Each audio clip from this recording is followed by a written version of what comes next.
de nós se não for o Senhor? Ora, diga a Israel. Sozinho, meus irmãos, a gente não consegue. Quantos anos você tem?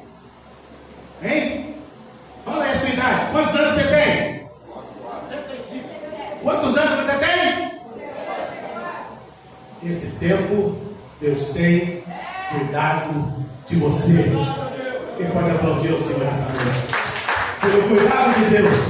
Pelo cuidado de Deus. E Deus é tão poderoso, é tão poderoso, é tão poderoso, que Ele faz uma coisa extraordinária na vida dos seus servos. E eu tenho um texto sagrado que eu li ele outro dia aqui naquela ceia, na última ceia do ano. É o texto onde Deus fala com Ciro diretamente. Deus olha para Ciro, fala com Isaías, leva essa mensagem exclusiva para o meu ungido. E o texto sagrado diz, nós vamos ler ele, 45 de Isaías.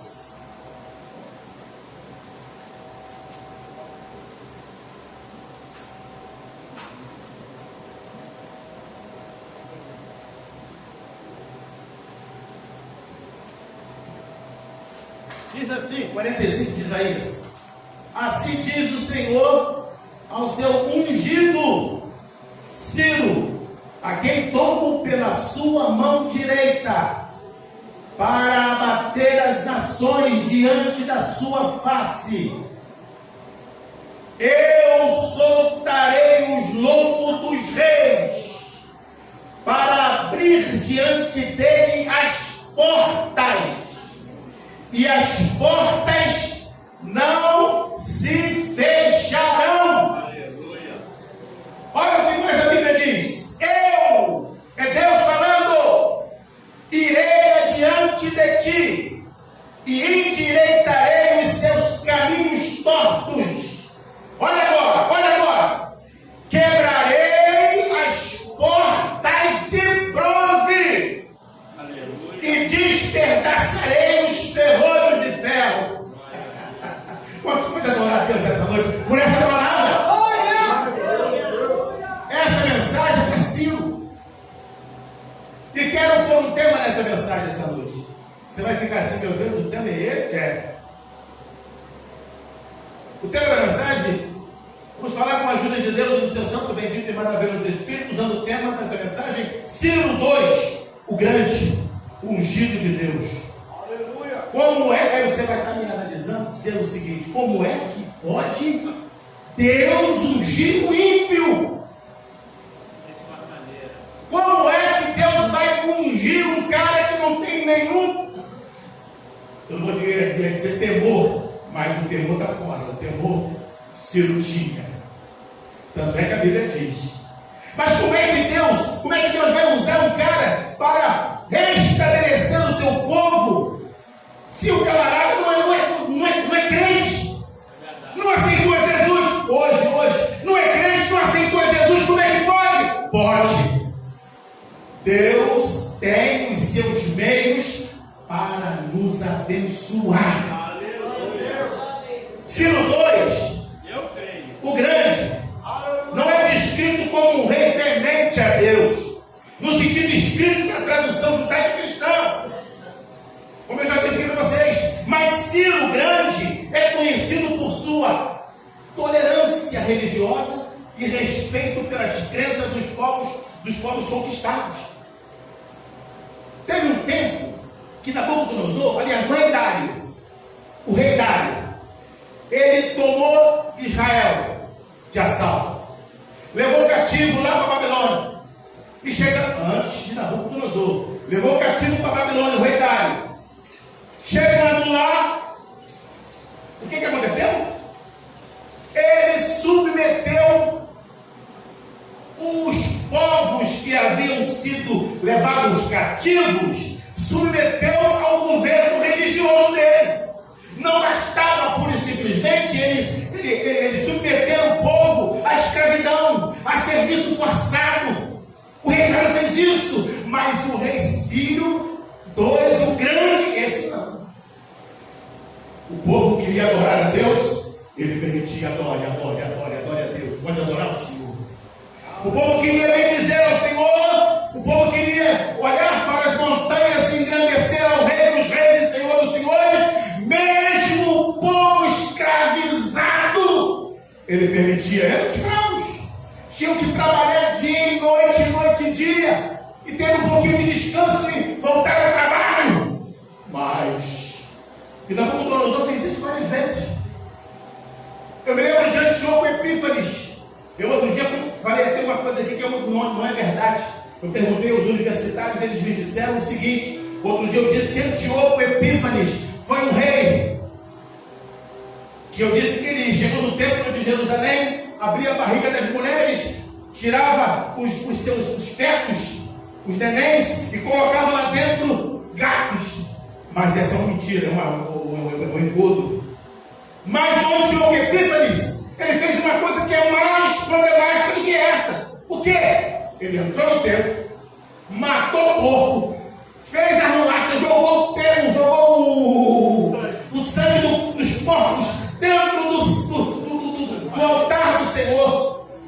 Então vocês observam que eram homens que não tinham temor a Deus. Mas agora o rei Ciro não foi. Ciro é diferente. O livro de Provérbios, no capítulo 9, versículo 10, Deus tem um cuidado todo especial para com os tementes. Deus tem um cuidado todo especial para aqueles que temem a Ele. A Bíblia diz em 9, 10 de Provérbios que o princípio da sabedoria, que o temor do Senhor é o princípio da sabedoria. Se você teme a Deus, Deus vai te honrar, Deus vai te escolher, Deus vai te designar para uma obra. E quando eu falo Deus, de repente o pastor nem vai olhar para você. De repente o fulano, o Beltrano, líder do seu departamento, não vai nem olhar para você. Mas o Deus Todo-Poderoso, o Deus que sonda os corações, o Deus que esquadrinha a alma do ser humano, Ele olha para o homem e diz: vem você, meu filho, vem você, meu filho, porque eu tenho um segredo, um mistério e uma lição para você. Agora, é necessário eu e você estarmos atentos ao que Deus tem para falar conosco. E o jovem Samuel ainda não conhecia a voz de Deus.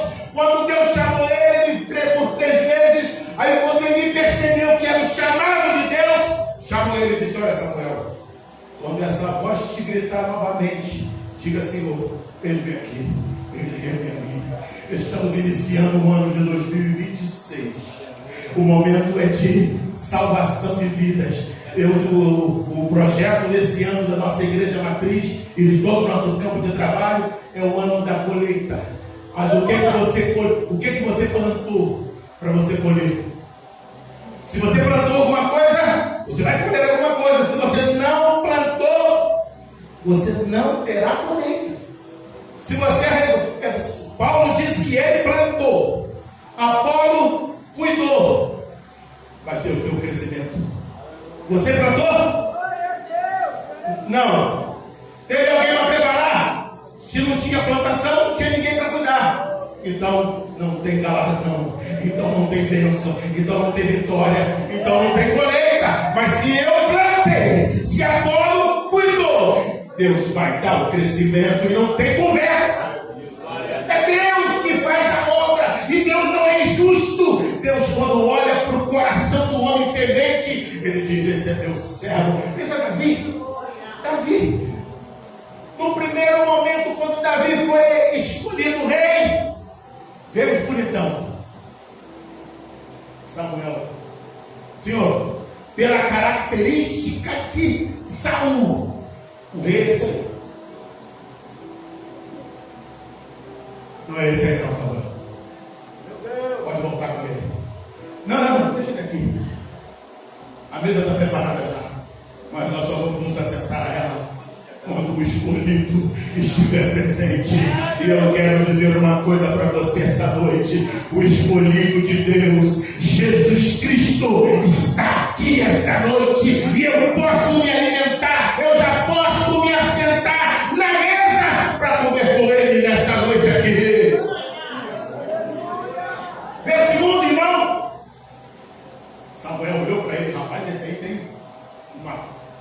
postura extraordinária. É lindo esse homem. Deus, esse aí, o cara é esse aí. Vou pegar o óleo, porque é esse cara que jogou óleo na cara dele. Samuel, não faça isso. Devolveu de novo. Não é esse não? Não. Veio o terceiro. Aí sim. Esse agora é o cara. Não é esse o cara. Meu irmão, Deus vai na escolha. Tem um processo extraordinário na escolha. Deus não vai te chamar pura e simplesmente porque você é bonito, ou porque você tem os olhos claros, ou os olhos escuros, ou porque você tem uma carte, ou porque você tem alguém na sua família que tem o sangue azul, ou de repente porque na sua família tem alguém que tenha dinheiro, você tem influência política. Não.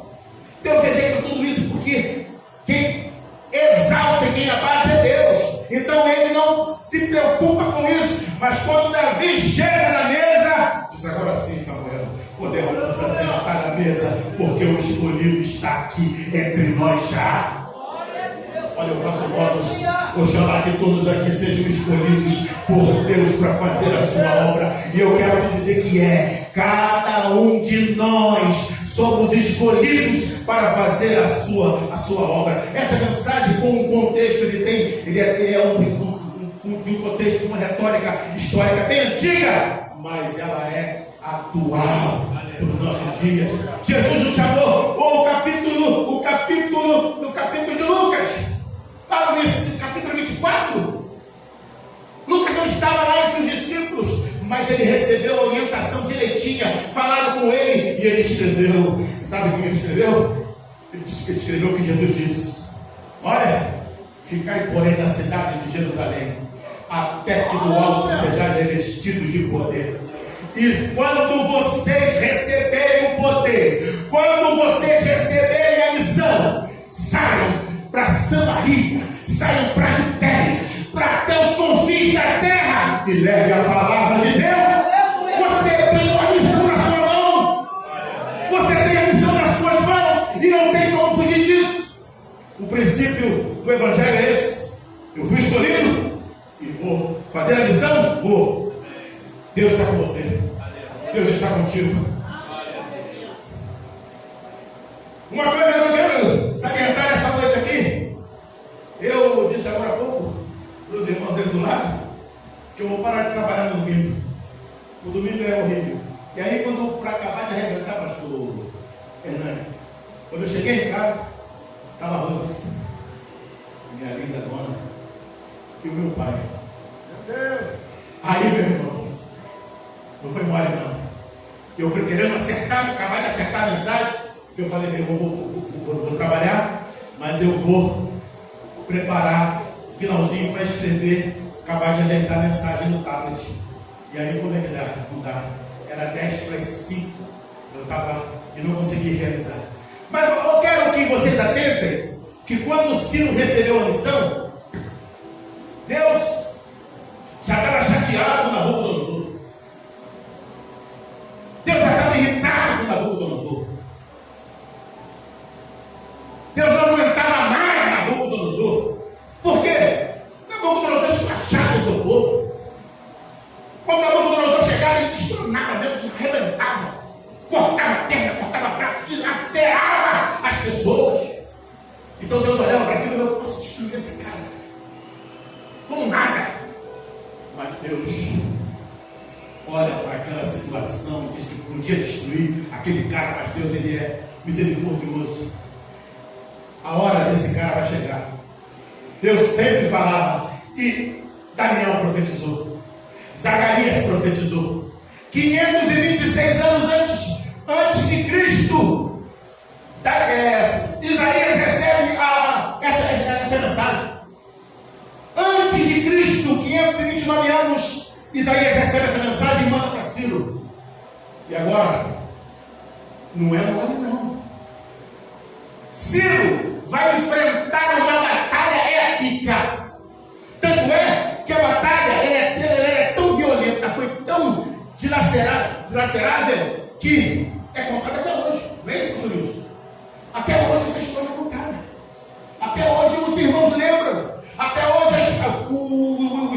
estudo secular, a história diz, fala desse movimento. Para mostrar, para ilustrar bem essa história desta noite, Nabucodonosor tinha um exército que é falado toda hora na Bíblia. Um exército de milhares, de milhares e de milhares, não é isso? Rei não mexeu, o exército de Nabucodonosor. Irmão, um exército de milhares de homens é invencível. Ó, quanto era o exército de Nabucodonosor?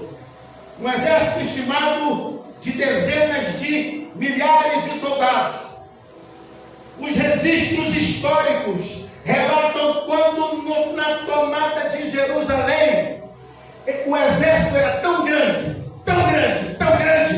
que o exército cercou toda a Jerusalém para não fugir ninguém. Vocês imaginem um estado, aliás, vocês imaginem 12 tribos cercadas por um exército poderoso, belicoso, com armamentos modernos. Para a época era. Nabucodonosor era branco. Nabucodonosor tinha carros e cavalos, tinha carroças de guerra que lançavam fogos lá no outro exército. Só que muitas das vezes ele não queria descobrir, porque ele sabia que a capacidade do exército dele de mais de 1 milhão de homens, e ele só usou 200.000 para vencer a batalha de Jerusalém. Mas o exército dele era mais de 1 milhão. Agora, mesmo Nabucodonosor tendo um exército desse, Deus olhou para Ciro e viu graça em Ciro. Deus olhou para Ciro e viu benevolência em Ciro. Vocês imaginem que até hoje Israel tem cuidado de Deus, mesmo Israel sendo o que é. Israel hoje é permitido o aborto nas leis de Israel. Permitido o aborto. Israel, na sua carta magna, o uso de drogas, principalmente a maconha, é permitido em Israel. Ah, e aí, Deus, irmão, mas sabe que mesmo assim Deus olha para tudo isso e permitiu que o Irã fosse lá e fizesse o que fizeram. Porque tudo tem um propósito. Mas Deus tem um carinho especial por Israel e nos manda até hoje orar pela paz de Israel. E todos aqueles que fizerem isso serão bem-aventurados. Porque isso é o mandato do Deus, do seu mandamento eterno do Deus Todo-Poderoso, que tem um carinho especial. E quando Deus vê alguém cuidar de Israel como Ciro, ele olha e fala assim: olha, sabe quem é que eu vou mandar para resolver essa questão com Nabucodonosor? Para destronar Nabucodonosor, eu vou enviar Ciro. Peraí, outro dia Gideão venceu a batalha com 50.000, não foi? Não foi isso? Gideão venceu a batalha com 50.000, não foi isso? Foi quanto? 300. Foram 300 anos e Deus deu a vitória a um exército poderoso. Deus estava na frente e o povo foi vitorioso. Deus não se preocupa com a quantidade que o inimigo que você tem. Deus não se preocupa com a quantidade do seu inimigo. Ele não está nem aí para quantos são. Deus não se preocupa. O que Deus se preocupa é estar na frente. Primeiro, Deus se preocupa em primeiro lugar que você é temente. Eu sou temente? Eu sou. Deus vai estar com você. Você é misericordioso. Deus vai estar com você e terá misericórdia de você. Agora, os que não têm misericórdia, meu amigo, se prepare, porque Deus não terá misericórdia também, não. É um mandamento. Deus agora olha para aquela situação e diz: eu vou mandar Ciro lá para resolver aquela parada. Olha aqui. Espera aí. Mandar Ciro? Quantos soldados tem o exército de Ciro? Hein? Você sabe? Era maior. Só para vocês terem ideia, vocês podem participar. Era maior ou menor do que o exército de Nabucodonosor? Hã? Era maior ou menor? Pode falar. Menor? Porque que os irmãos acham? Era maior ou menor? Hã? Era menor? Não. O exército do rei Ciro II era um exército equivalente. Os mesmos 1 milhão que tinha Nabucodonosor, o Ciro, o grande, tinha também 1 milhão de soldados prontos, preparados, treinados. A diferença do exército de Ciro era a seguinte: havia 10.000 soldados que eram chamados de imortais, nas batalhas invencíveis, porque esse exército de Ciro nunca perdeu batalhas, nunca perdeu batalhas. O exército de Ciro nunca perdeu batalhas, só perdeu na hora que ele tinha que perder. Mas por quantidade, existia 10.000 soldados treinados, alfabetizados, eram homens intelectuais, sim senhor, intelectuais da fidalguia, eram homens da realeza, mas preparados para a batalha, preparados para a guerra. E com isso eu tenho que dizer uma coisa esta noite aqui. Por um acaso Deus olhou para Ciro e ele tinha uma quantidade de homens preparados, mais de 10.000, e esses 10.000 eram chamados de imortais. Mas hoje eu olho para a sua casa e para a minha casa, eu vejo que lá em casa são eu e a minha patroa e o cachorro.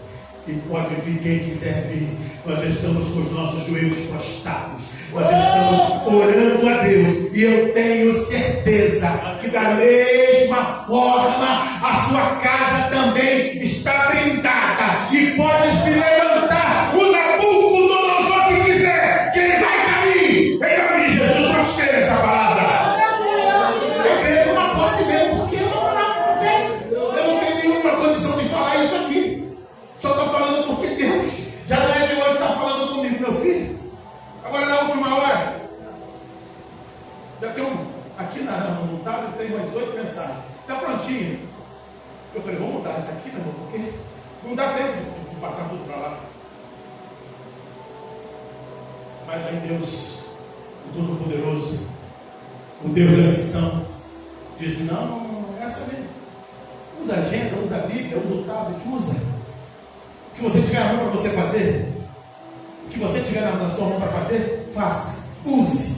Se é uma Bíblia, use a Bíblia. Se tiver na sua mão a revista de escola dominical, usa a revista de escola dominical.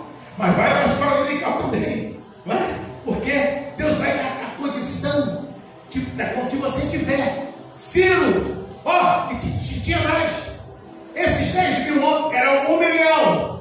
Mas esses 10.000 homens eram chamados de imortais, porque se ferisse um soldado, tomasse uma facada ou uma espadada na perna, automaticamente esse soldado era substituído e ia outro lugar dele. Se um cara morresse na batalha, tirava o morto e botava outro no lugar dele. Por esse motivo, o exército, esses 10 homens eram chamados de imortais. Nós temos um exército mais poderoso do que o rei Ciro. Nós temos um exército à nossa disposição, mais poderoso do que qualquer exército americano, do que qualquer exército da coalizão americana. Nós temos um exército do Deus Todo-Poderoso que vai na nossa frente para nos dar vitória.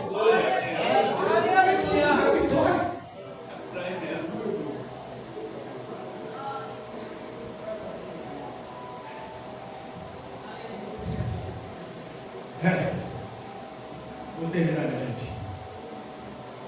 Basicamente, a introdução dessa mensagem fala disso. Não é estar propriamente dito na mensagem como um todo. É a mensagem que Deus me deu. E não dá para falar essa mensagem toda. Eu já deixei metade de algumas coisas para lá. Mas o principal, em relação à missão, você está compreendendo, não está? Quantos estão compreendendo? Deus te deu a missão, você já recebeu a missão, Não importa quem é que está não importa quem é que caiu, qual exército que você vai enfrentar. E se de repente Deus te mandar na linha de frente do evangelismo, vai embora, irmão, em nome de Jesus. Macumbeiro vai se levantar, católico vai se levantar, espírito, quem se levantar se levanta para cair. Outro dia, sabe o que aconteceu? Jesus vinha caminhando e diante dele, sabe quem veio? Um endemoniado de Gadara. Ele olhou para o endemoniado, já foi logo dizendo: sai em nome de Jesus. Aí o endemoniado olhou para ele: vai me atormentar. Ele vai saindo fora, rapaz, em nome de Jesus. Ô irmão, os espíritos, que eram milhares, foi saindo batido, e você tem que ver quanto é que era grande o exército, que foi direto lá para uma manada de porcos. O exército pode ser grande para você, mas lembre-se, infelizmente, a gente está preocupado, sabe por quê? Ele é muito grande. A língua dele é maior do que ele. A espada dele, o braço dele, olha o braço dele. Os amigos de Davi ficaram preocupados com o tamanho do gigante, com o tamanho do inimigo. Os homens todos ficaram: não, esse cara, rapaz, isso é guerreiro de batalhas que os filisteus não perdem muito tempo, em batalhas que esse gigante ganhou sozinho. Os soldados falando.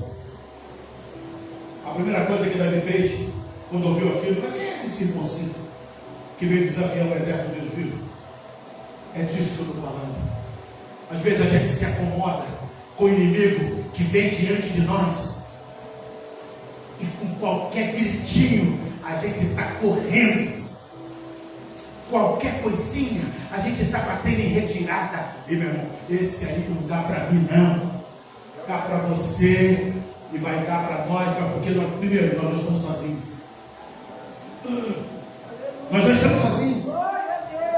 Nós não estamos sozinhos. Nós não estamos sozinhos. Nós não estamos sozinhos.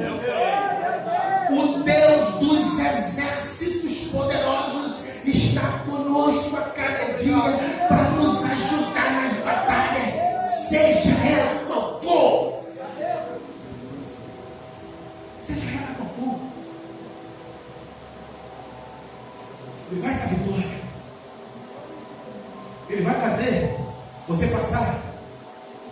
O exército de Israel, quando saiu do Egito, irmã minha, missionária, eles não tinham nada para guerrear contra o exército egípcio, que era um exército altamente desenvolvido. O Egito é o berço da civilização. Então eles estão na frente de todas as questões. Irmã Lili, eles estavam na frente de todas as questões. Tudo que se relativizava com guerra, os egípcios já estavam lá. Quando os caras aqui no Oriente lançaram as espadas, eles já estavam com lanças, que lançavam os seus e flechas, e carros, e cavaleiros, e cavalos. Mas mesmo assim, o exército do Senhor, só com paus, com febres, com crianças. Ah, meu irmão, mas à frente do exército estava o Senhor Deus Todo-Poderoso. À frente do exército estava o Deus Todo-Poderoso. E Ele vence qualquer obstáculo. Quando Ele quer, Ele usa nós como menor número. Quando Ele quer, Ele usa o número compatível. E quando Ele quer, Ele não usa ninguém, não precisa de ninguém para as batalhas. Olha! No versículo 1 de 45, prepara-me para terminar, porque você sabe, culturalmente eu não tenho nenhuma vontade de ultrapassar o horário de culto. Fui doutrinado assim: 9 horas, 6 horas é o início do culto e 20 horas é o final do culto. Aí o que diz? 45, assim diz o Senhor ao seu ungido, a Ciro, a quem tomo pela sua mão direita, para bater as nações diante da sua face. Vamos lá. As nações não é como os irmãos estão fazendo hoje aí, não. Os Estados Unidos lançou essa semana o míssil que bagunçou, os Estados Unidos não, a Rússia lançou um míssil que tinha 4 ogivas dentro de um só míssil, tinha 4 ogivas e podia ser as ogivas nucleares, porque esse míssil era portador, ele podia ser portador de ogivas nucleares. Ele lançou lá em Kiev, bagunçou, quase que 40 morreram. Só que a Bíblia está falando para Ciro,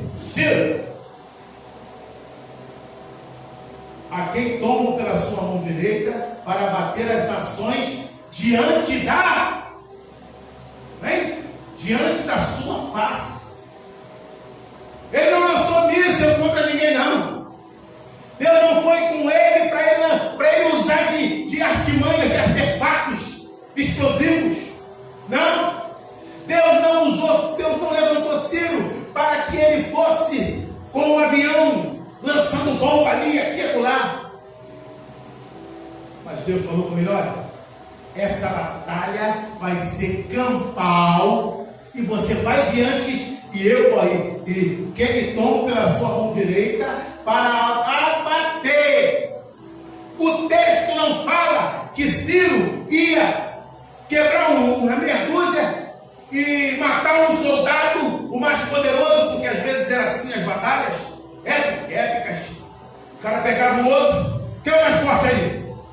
Sou eu. Vai, vem cá. O mais forte do exército de lá, vem cá. Os dois lutam. Quem perder, eu sou o rei de tudo. Não! Deus falou que ia dar vitória para ele. O exército poderia lutar, talvez Nabucodonosor, talvez Ciro ficasse amigo.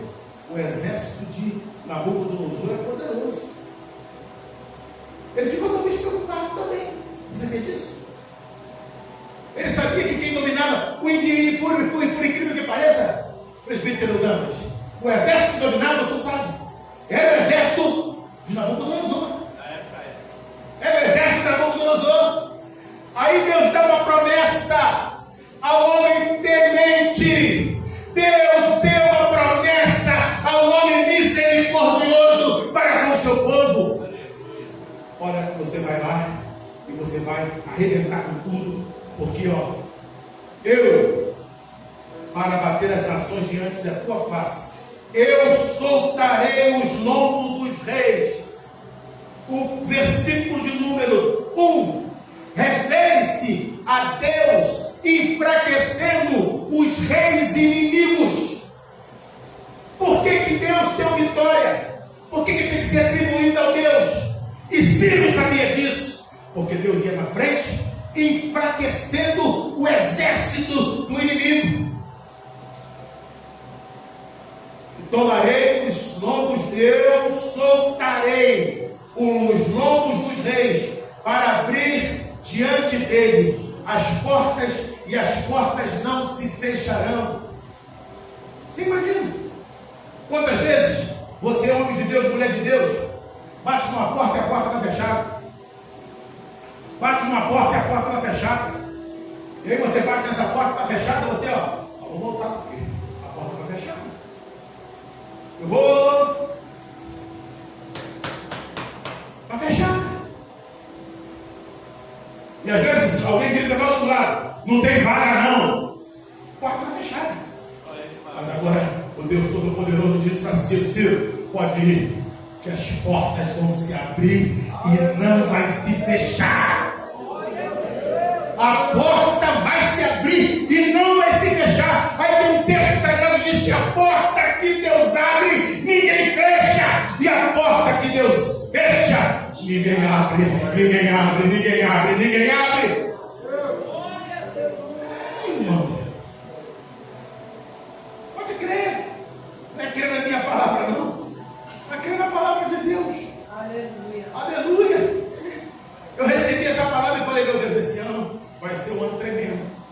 portas abertas. Esse ano vai ser um ano de vitória, de portas abertas. Mas para o trabalhador. Para o trabalhador.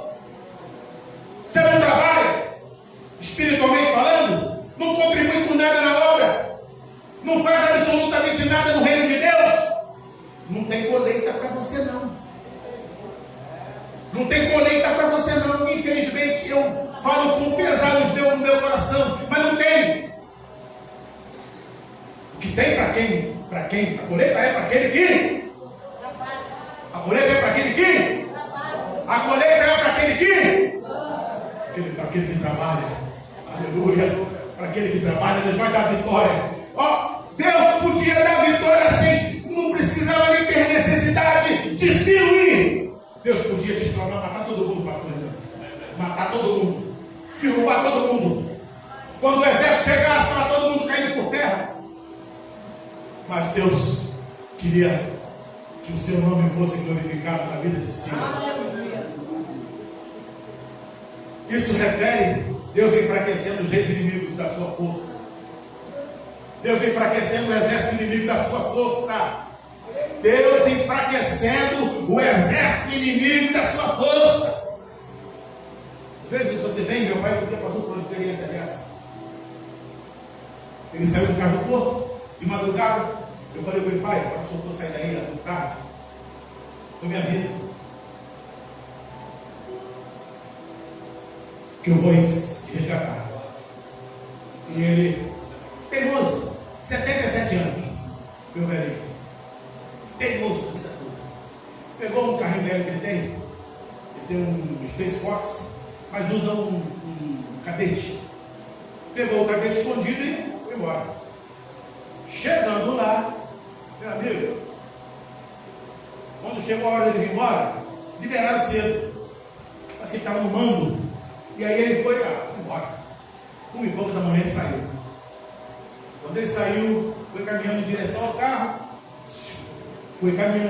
carro. E no meio do caminho, ele viu 3 homens vindo na direção dele. Aí ele falou, perdi. Ele foi, atravessou de um lado para o outro, já prevendo a reação do inimigo.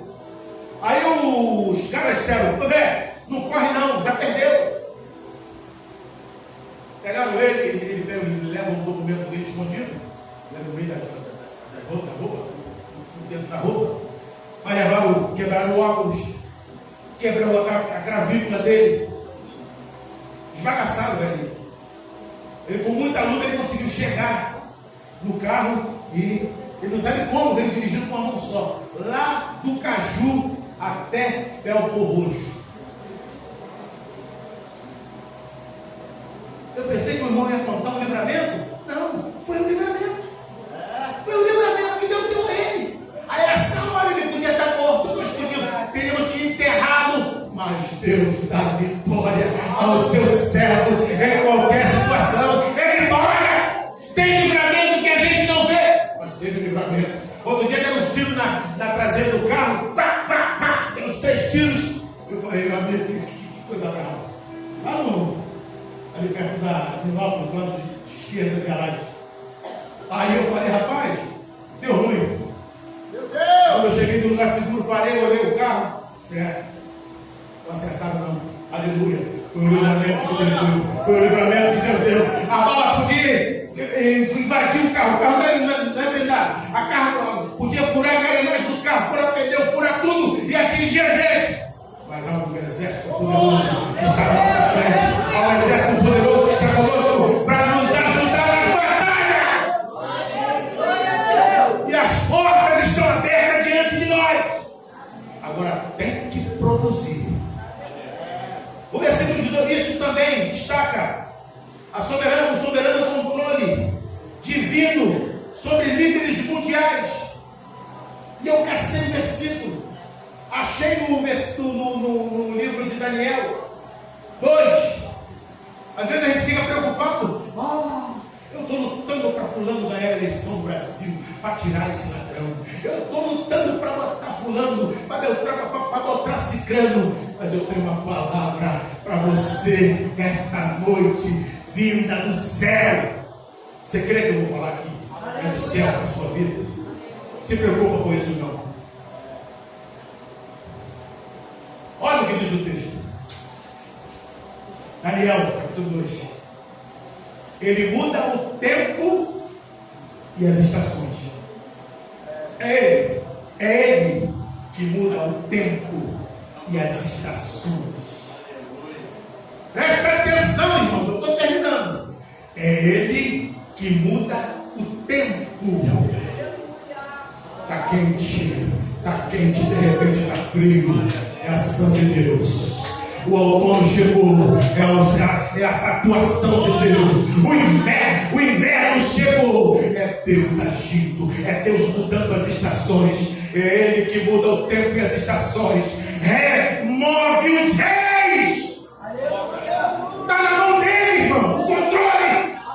Quando fala do rei, fala do presidente, fala do primeiro-ministro, está tudo na mão dele. Remove os reis e constitui os reis. Dá sabedoria aos sábios e ciência aos entendidos. Você está preocupado com o quê, rapaz? Irmão, eu quero ser um comunista. Deixa o comunismo deles para lá. Nós estamos diante do exército poderoso e que não tem comunismo certo. A vitória da igreja, a vitória do povo, a vitória daquele que crê, a vitória dos tementes, a vitória é do povo abençoado que Deus estabeleceu nesta terra. É Ele que está no controle de tudo e não tem mudança. Quando disse que eu tinha que falar até 10 flechas, já passei todo mundo. Para que Deus abençoe. Se Jesus nos der uma outra oportunidade, a gente vem aqui e fala novamente. Quando não vê a oportunidade, me procura aí nas praças e também nas ruas, porque é lá que nós estamos. Nós temos um púlpito perpetuado aí na Praça de Belfor Roxo, em Nova Iguaçu, no posto 13, falando de Jesus. Eu recebi a missão e vou falar onde quer que tiver que falar, nós vamos falar. Aleluia! Porque é a missão. Pede para todo mundo. Pregar o evangelho do reino a toda criatura. Está cheio de poder? Levanta e vai fazer a obra. Em nome de Jesus.